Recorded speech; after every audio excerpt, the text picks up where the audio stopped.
दोस्त नमस्कार, स्वागत है आप सभी का एक्सपर्ट क्लासेस साधना त्यागी प्लेटफॉर्म में।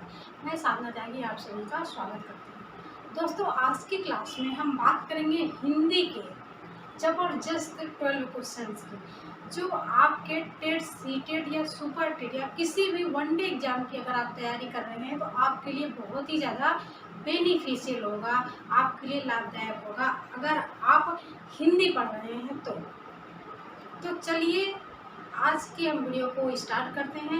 आज का अपना एक छोटा सा मॉक टेस्ट रहेगा। आज का अपना पहला क्वेश्चन है कि हिंदी भारत की क्या है। यहाँ से बहुत ज़्यादा हर बार कंफ्यूज होते हैं, हिंदी भारत की क्या है, राष्ट्रभाषा है, राजभाषा है, अंतर्राष्ट्रीय भाषा है या फिर मूल भाषा है। तो ठीक है, वहाँ पर 80% बच्चों का आंसर आता है राष्ट्रभाषा, बट ऐसा नहीं है। अगर हिंदी की बात की जाए कि हिंदी भारत की क्या है, तो अगर आप राष्ट्रभाषा लगा रहे हैं तो आपका आंसर क्या है, गलत है, क्योंकि हिंदी जो है भारत की राजभाषा है। राजभाषा किस अनुच्छेद के तहत, तो अनुच्छेद 343 से 351 के तहत हिंदी जो है राष्ट्रभाषा ना होकर हिंदी हमारी क्या है, तो राजभाषा है। ठीक है, क्लियर हो गया है। तीसरा विकल्प है मूल भाषा और चौथा है उपयुक्त सभी। तो यहाँ पर कौन सा विकल्प लॉक हो जाएगा, यानी कि दूसरा विकल्प लॉक हो जाएगा कि हिंदी हमारी क्या है, राजभाषा है। क्वेश्चन नंबर दूसरा है यहाँ पर कि अंगुली का तद्भव रूप क्या है। देखो, अंगुली और उंगली दोनों में कितना डिफरेंस है। यहाँ पर देखो आ लगा है और यहाँ पर ऊ लगा है। यहाँ पर क्या लगा है, आ लगा है। जहाँ पर आपको आ दिख जाए, अगर अंगुली का तद्भव पूछता है तो आप क्या लगाएंगे, ऊ लगाएंगे। अगर अंगुली का तत्सम पूछता है तो क्या लगाएंगे, अंगुली लगाएंगे। ठीक है, उंगली जो है क्या है, तद्भव है, और अंगुली क्या है, तत्सम है। ठीक है, और यहाँ पर पूछा गया क्या गया है, यहाँ पर पूछा गया है कि अंगुली का तद्भव रूप क्या है। तो इतना तो पता चल गया कि अगर अंगुली का तद्भव पूछा गया है तो इसका मतलब अंगुली हमारी क्या, तत्सम है। तत्सम का मतलब क्या होता है, जो संस्कृत के समान शब्द होते हैं, जो संस्कृत के शब्द होते हैं। तो अंगुली क्या है, हमारा संस्कृत के शब्द है। किसका शब्द है, संस्कृत के। अब यहाँ पर पूछा गया है तद्भव। तद्भव का मतलब होता है कि जो संस्कृत से निकलकर हिंदी में आ जाए। कहाँ पर आ जाए, हिंदी में आ जाए। ठीक है, तो अंगुली का तद्भव पूछा गया, पहला उंगली होगा, दूसरा अंगुलिका होगा, तीसरा अट्टारिका होगा, या चौथा इनमें से कोई नहीं। ठीक है, तो हम क्या बताएं, अगर अंगुली का तद्भव पूछे तो आप क्या लगाएंगे, आ की जगह हमेशा आप ऊ लगा दीजिएगा, उंगली। तो ये आपका यहाँ पहला विकल्प क्या हो जाएगा, सही हो जाएगा कि अंगुली का तद्भव होता है उंगली। ठीक, क्वेश्चन नंबर तीसरा है यहाँ पर कि हिमालय में कौन सी संधि है। देखो, संधि बहुत ही आसान है और बहुत ही कठिन है। अगर आपको आता है संधि तो आपके लिए आसान है, अगर आपके समझ में नहीं आता है तो आपके लिए कठिन है। ठीक, तो यहाँ पर पूछा गया हिमालय में कौन सी संधि है, तो इसका पहले हम संधि विच्छेद कर लेंगे। अगर हम संधि विच्छेद कर लेंगे, हमें संधि विच्छेद करना आता है, तब तो हमारा सही हो जाए, क्योंकि ट्रिक हमेशा हर जगह काम नहीं आता। तो हिमालय का संधि विच्छेद होगा हिमधन आलय। और ट्रिक क्या होता है इसमें कि अगर यहाँ पर बड़ा आ जाए, बड़ी ई आ जाए, बड़ा ऊ आ जाए, तो हम हमेशा कौन सा विकल्प लॉक करेंगे, दीर्घ संधि हो जाएगा।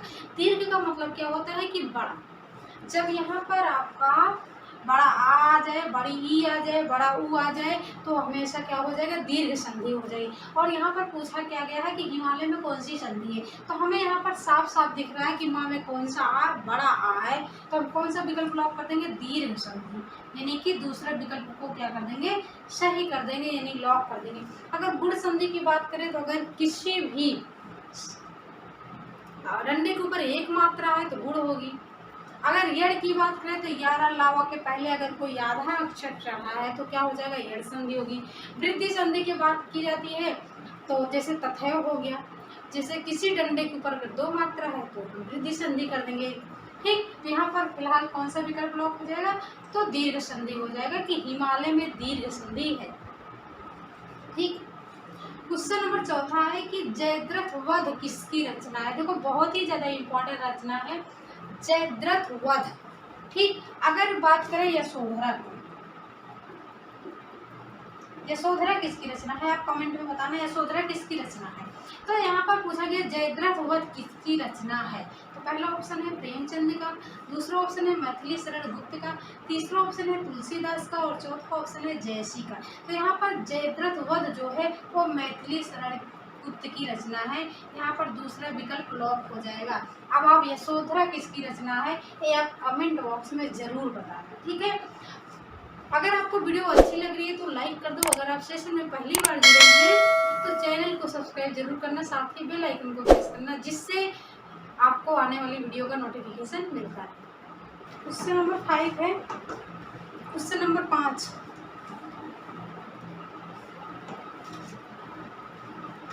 कि ऊंच नीच शब्द में समास है। यहाँ पर पूछा गया है कि ऊंच नीच शब्द में कौन सा समास है।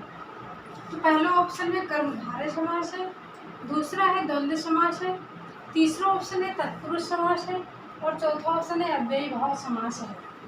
अगर आपको समास की वीडियो देखनी है तो आप मेरे डिस्क्रिप्शन बॉक्स में जाइए, वहाँ पर आपको उसका लिंक मिल जाएगा। तो क्या है यहाँ पर ऊंच नीच, बीच में क्या लगा है योजक चिन्ह। योजक का मतलब क्या होता है कि और, योजक का मतलब क्या होता है और। जब बीच में आपको योजक चिन्ह मिल जाए तो वहाँ पर कौन सा समास हो जाता है, तो वहाँ पर हो जाता है द्वंद्व समास, क्योंकि ऊंच के बीच में क्या लगा है योजक चिन्ह, ऊंच और नीच ऐसे हो गए ऊंच और नीच, ठीक है। तो पहले यहाँ पर कौन सा विकल्प लॉक हो जाएगा द्वंद्व समास, ठीक। क्वेश्चन नंबर 6 है कि ऐसा शब्द बताइए। यहाँ पर पूछा गया है कि ऐसा शब्द बताइए जो बहुव्रीहि समास में आता है, जो बहुव्रीहि समास के अंतर्गत आता है। यहाँ पर शब्द की बात की जा रही है, समास की बात नहीं की जा रही है। यहाँ पर पूछा जा रहा है कि ऐसा शब्द बताइए जो बहुव्रीहि समास के अंतर्गत आता है। तो शब्द कितने प्रकार के होते हैं, तो शब्द होते हैं 3 प्रकार के, रूढ़ शब्द, यौगिक शब्द और योग रूढ़ शब्द, ठीक। तो यहाँ पर रूढ़ शब्द का मतलब होता है जिसका संधि विच्छेद ना हो, जैसे जल हो। अगर आप जल का संधि विच्छेद करते हो तो जा को आप अलग कर दोगे, ला को अलग कर दोगे, इसका कोई अर्थ निकलेगा नहीं निकलेगा। जब तक शब्द का अर्थ नहीं निकलेगा उसका संधि विच्छेद कैसे होगा, नहीं हो पाएगा, ठीक है। तो रूढ़ शब्द का मतलब होता है कि जिसका संधि विच्छेद ना हो, और यौगिक का मतलब होता है जिसका संधि विच्छेद हो जाए। यौगिक योग से बना हो, जिसका संधि विच्छेद हो जाए वो यौगिक जो है यौगिक शब्द होते हैं। जैसे हिमालय, अभी मैंने बताया ना, हिमालय, देवालय हो गया, विद्यालय हो गया, तो ये सभी यौगिक शब्द के अंतर्गत आते हैं। किसके अंतर्गत, क्योंकि इसका संधि विच्छेद हो जाएगा, हिम धन आलय, इसका संधि विच्छेद जिसका हो जाए वो यौगिक शब्द के अंतर्गत आते हैं, जिसका संधि विच्छेद ना हो वो रूढ़ शब्द के अंतर्गत आते हैं। और जो बहुव्रीहि समास के शब्द होते हैं जैसे दशानन हो गया, लंबोदर हो गया, ये सभी किसके अंतर्गत आते हैं, तो ये सभी आते हैं योग रूढ़ के अंतर्गत। किसके अंतर्गत आते हैं, तो योग रूढ़ के। और यहाँ पर क्या पूछा गया है कि ऐसा शब्द बताइए जो बहुव्रीहि समास के अंतर्गत आते हैं। तो बहुव्रीहि समास के अंतर्गत यही योग रूढ़ शब्द आते हैं। जैसे दशानन, 10 है आनन, अर्थात रावण की बात की जा रही है। तो यानी कि जो बहुव्रीहि समास के शब्द होते हैं वो हमेशा योग रूढ़ में ही आएंगे, ठीक। तो यहाँ पर कौन सा विकल्प हम लॉक कर देंगे, तो तीसरा विकल्प को लॉक कर देंगे। एक बार आप फिर से समझ लीजिए कि जिसका संधि विच्छेद ना हो वो रूढ़ शब्द, जिसका संधि विच्छेद हो जाए वो यौगिक शब्द होते हैं, और जिसका संधि विच्छेद हो यानी कि तीसरा पद प्रधान हो, बहुव्रीहि समास के शब्द हों, वो हमेशा योग रूढ़ शब्द में आते हैं। तो यहाँ पर हमने तीसरा विकल्प को लॉक कर दिया है। अगर कुछ भी कंफ्यूजन हो तो आप कमेंट बॉक्स में पूछ सकते हैं, ठीक। क्वेश्चन नंबर 7 है यहाँ पर कि हिंदी में कारक चिन्हों की संख्या है। यहाँ पर पूछा गया कि हिंदी में कारक चिन्हों की संख्या कितनी है, ठीक। जैसे कर्ता ने करण को कर्म से ऐसे, ठीक है। तो हिंदी में कारक चिन्हों की संख्या पूछा गया है। तो यहाँ पर 7 है पहला ऑप्शन, दूसरा 8 है, तीसरा 5 है और चौथा 3 है। कर्ता ने कर्म को करण से संप्रदान के लिए अपदान से अलग संबंध काकी के अधिकरण में पर और संबोधन हे है, ठीक। तो यहाँ पर क्या पूछा गया है, फिलहाल यहाँ पर पूछा गया है कारक चिन्हों की संख्या। तो हिंदी में कारक चिन्हों की संख्या होती है 8। यहाँ पर हम दूसरा विकल्प को लॉक कर देंगे, यानी कि दूसरा विकल्प हमारा सही है कि हिंदी में कारक चिन्हों की संख्या होती है 8। ठीक, तो क्वेश्चन नंबर 8 है हमारा कि प्रतिबिंब में उपसर्ग। यहाँ पर पूछा गया उपसर्ग। उपसर्ग जो किसी शब्द के पहले आकर अपना अर्थ निकाले, अर्थ बताएं और प्रत्येक मतलब वो जो शब्द के पीछे लग जाए। ठीक, यहाँ पर पूछा क्या गया, उपसर्ग पूछा गया। उप का मतलब होता है कि जो पहले लग के अलग अर्थ प्रकट करें। ठीक, तो यहाँ पर बिंब होगा, प्रति होगा, प्रतिबिंब होगा या फिर प्रतिबिंब होगा। ठीक है, तो उपसर्ग में क्या होता है कि जो पहले लग जाए वही हमारा उपसर्ग हो जाएगा, यानी कि दूसरा विकल्प लॉक हो जाएगा कि प्रतिबिंब में उपसर्ग है प्रति। प्रति हमेशा उपसर्ग में आ जाता है, जैसे अव्ययभाव समास में जो अव्यय हो जो उपसर्ग से जुड़ा हो वही अव्ययभाव समास है। तो ऐसे यहाँ पर उपसर्ग पूछा गया तो प्रति आ जाए, इसका मतलब उपसर्ग है जो शब्द के पहले आ जाए। ठीक, क्वेश्चन नंबर 9 है।